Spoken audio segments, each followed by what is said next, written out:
রমজানের তীব্র যানজটে নাকাল নগরবাসী। কাজ শেষ করে ঠিক সময়ে বের হলেও পথে আটকে থাকতে হচ্ছে ঘন্টার পর ঘন্টা। সড়কেই অনেকেই সারতে হচ্ছে ইফতার। নাগরিকদের প্রত্যাশা, রমজানের বাকি দিনগুলোতে যানজট যেন সহনীয় থাকে সে ব্যাপারে আন্তরিক পদক্ষেপ নেবে এই সরকার। মসজিদ থেকে ভেসে এলো আজানের সুর, তাই পথে ইফতার। লোকমান হোসেন রূপগঞ্জ থেকে ঢাকা এসেছিলেন ডাক্তার দেখাতে। ফেরার পথে পড়েন প্রচণ্ড যানজটে। ইফতারের ঠিক আগে কারওয়ান বাজারে পার্ক করেন গাড়ি, কিনে আনেন শসা, আপেল, কলা আর পানি। রাস্তা জ্যামের কারণে রাস্তা করতে হয়েছে, নাহলে আমি বাসে ইফতারি করি। নিয়ত করে বাড়িয়েছিলাম, বাসে ইফতারি হইল না, কারণ জ্যামের কারণে ইফতারি রাস্তায় করতে হইলো।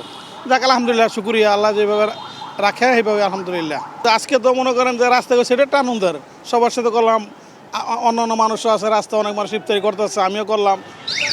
প্রতি বছর রমজান এলেই ঢাকার চিরচেনা যানজট দেখায় ভয়াবহ এক রূপ। বিশেষ করে ইফতারের আগে যেন স্থবির গলি থেকে রাজপথ।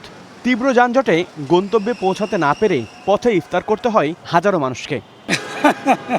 যানজট তো থাকবেই রমজান মাস, এটা তো আপনি কিছু করার নাই, তো এটা তো মাইনে নিতে হবে। অজু টজু করে রেডি রইলাম, খালি গাড়ি এইখানে আজান দিলে এইখানে ইফতার করবো। বিকেল 3:30টায় অফিস ছুটি হলেও বাসায় গিয়ে ইফতার করাটা যেন ভাগ্যের ওপরে ছেড়ে দেন নগরবাসী। রাস্তার পরিস্থিতি বুঝে অনেকে আগে থেকেই কিনে রাখেন ইফতার, তবে বেশিরভাগই জানেন না কি খাবেন ইফতারে। যে অবস্থায় ইফতারটা রাস্তায় করতে হবে, সঙ্গে কিছু নাই আপাতত। রাস্তায় যদি কিছু পাই তাহলে নিব। রাস্তাঘাটে অনেক যানজট, সামান্য কিছু ইফতার আনছে, আসলে সময় হয় না। দুটো খেজুর, একটা কলা নিয়ে আসছে আর পানি। সচরাচর পথেই মানে সবসময় কেটে যায় আর কি, ইফতারের টাইম হইতে হইতে পথেই চলে যায়। নগরবাসীর দাবি, রমজানের বাকি দিনগুলোতে যানজট সহনীয় পর্যায়ে রাখতে সড়কে ট্রাফিক পুলিশের সংখ্যা বাড়ানোর পাশাপাশি স্কাউট, বিএনসিসি এবং স্বেচ্ছাসেবক শিক্ষার্থীদের সংখ্যা বাড়ানো হোক।